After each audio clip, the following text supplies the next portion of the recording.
તો ગાઈઝ અમે આવી ગયા છે સ્નો પાર્કની અંદર મોજ મજા અને મસ્તીની લહેર લેવા માટે એક પછી એક બધા અંદર આવીને એટલા એક્સાઇટમેન્ટ છે અને મારો હાડો તો તમને ખબર જ છે કંઈ ઘટે જ નહીં એમાં કંઈ કેવું જ ના પડે એમ. તો hello guys, welcome back to my channel. જય માતાજી, જય દ્વારકાધીશ. તો હવે આપણે જઈએ છીએ સ્નો પાર્કની અંદર. ટિકિટ લઈ લીધી હતી. હવે આપણા રવિભાઈ છે બધાને અલગ અલગ ડિસ્ટ્રીબ્યુટ કરે છે. આપણે પહોંચી ગયા છે સ્નો પાર્કમાં. કેમ બાકી જો મસ્ત એવું લોકેશન છે, ત્યાંના બધા ડ્રેસિંગ બધું યુઝ કરવું પડે છે, શૂઝ ડ્રેસ ને એક પછી એક છે. આપણે લાઇનમાં લાગી ગયા હતા, બધાએ તો પહેરી લીધા હતા, છેલ્લે વધ્યા હતા આપણે એ ચાલુ કરી દીધું.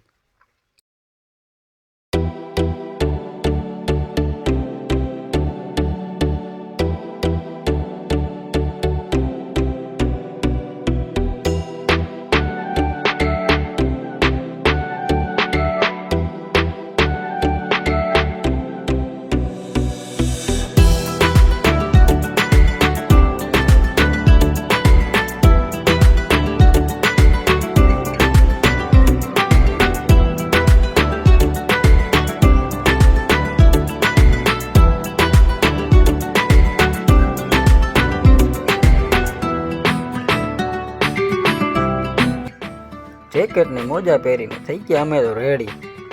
એને મ્યુઝિક મસ્ત વાગતું હતું. મ્યુઝિક આમાં તો સંભળાય નહીં. મોજા તો આપ્યા 1.5 ફૂટના મળી. ક્યાં સુધી મોજા જાય પણ ખરેખર ક્યાં જવું, પહેરવા તો પડે. તો મેં અહીંયા ચડાવ્યા જાઓ, બાકી 1.5 ફૂટ કરતા મોટા છે હો ભાઈ. બે મોજા આપ્યા ને પછી આપણે ગામડે પાણી વારવા જતા હોય ને બૂટ આપ્યા.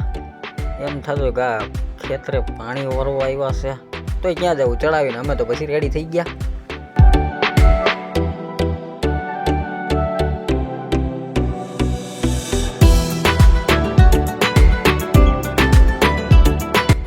દોઢ ફૂટના મોજા અને પાણી વારવાના બૂટ પહેરીને અમે તો અંદર આવી ગયા. પછી એક પછી એક લાઈનમાં આવી ગયા. ચશ્મા ને ટોપિયું મોજા ને પહેરીને, કેમ કે અંદર તો માઇનસમાં હોય છે બધી.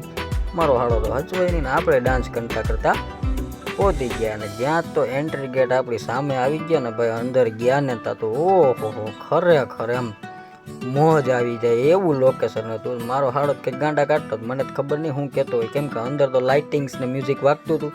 આપણે પછી કંઈ સમજાણું નહીં ને કરી મોજ.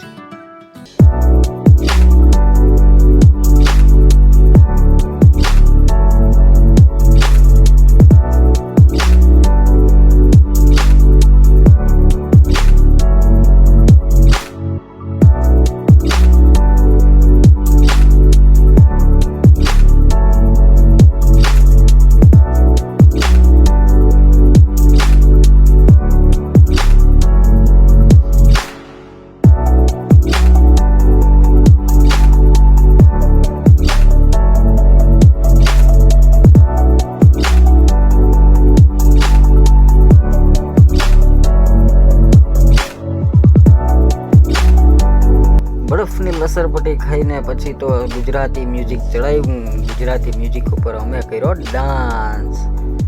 કેમ કે નીચે તો બરફ હતો એટલે બહુ જાજુ તો ડાન્સ થાય એમ નહોતો, તોય આપણે તો કર્યો.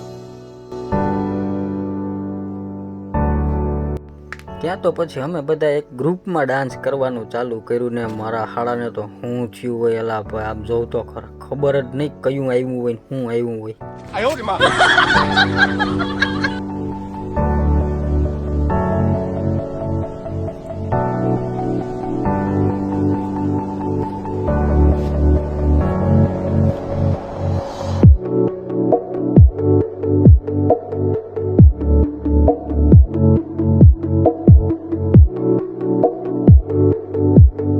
પાર્કની અંદર પણ એક એવી બરફની મસ્ત એવી ગુફા હતી. તો અમે ગુફામાં અંદર ગયા તો ઠંડી હતી. અમે ધીમે ધીમે જતા હતા, ખરેખર મસ્ત હતી એમ.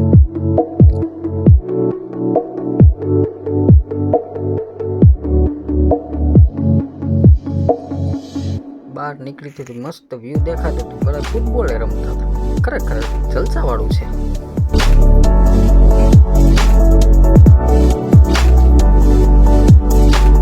ગુફામાંથી સીધા આવી ગયા અમે બહાર.